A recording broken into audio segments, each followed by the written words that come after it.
श्रीमद्भागवत गीता जी का यह दूसरे अध्याय का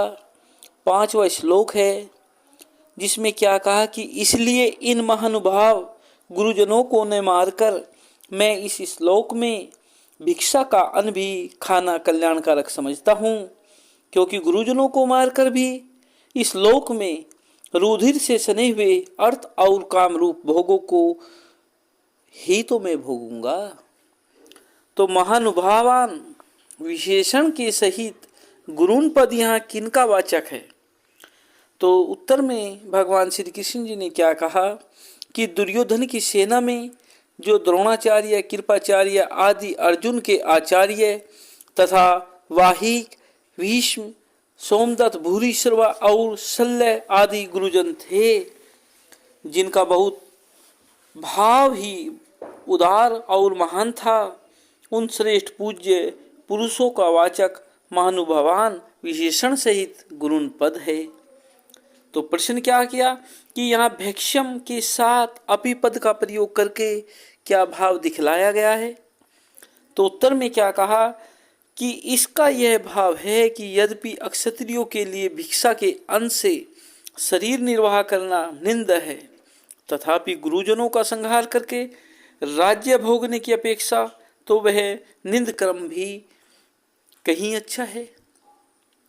तो प्रश्न क्या हुआ कि भोगान के साथ रुधिर प्रादिगदान और अर्थ कामान विशेषण देने का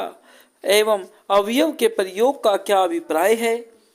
तो उत्तर में क्या कहा कि इससे अर्जुन ने यह भाव दिखलाया है कि जिन गुरुजनों को मारना सर्वथा अनुचित है, उनको मारकर भी मिलेगा क्या? न तो मुक्ति ही होगी और न धर्म की सिद्धि ही, केवल इसी लोक में अर्थ और कामरूप तुच्छ भोग ही तो मिलेंगे, जिनका मूल्य इन गुरुजनों के जीवन के सामने कुछ भी नहीं है, और वे भी गुरुजनों की हत्या के फलस्वरूप होने के कारण एक प्रकार से उनके रक्त से सने हुए ही होंगे। अतएव ऐसे भोगों को प्राप्त करने के लिए गुरुजनों का वध करना कदापि उचित नहीं है। अर्थ कामान पद को यदि गुरुन का विशेषण मान लिया जाए तो क्या हानि है? तो उत्तर में क्या कहा कि यदि गुरुन के साथ महानुभावान विशेषण न होता तो ऐसा भी माना जा सकता था कि एक ही श्लोक में जिन गुरुजनों को अर्जुन पहले महानुभावान कहते हैं, उन्हीं को पीछे से अर्थ कामान धन के लोभी बतलावे, ऐसी कल्पना उचित नहीं मालूम होती है। दोनों विशेषण परस्पर विरुद्ध ज्ञान पढ़ते हैं, इसीलिए अर्थ कामान पद को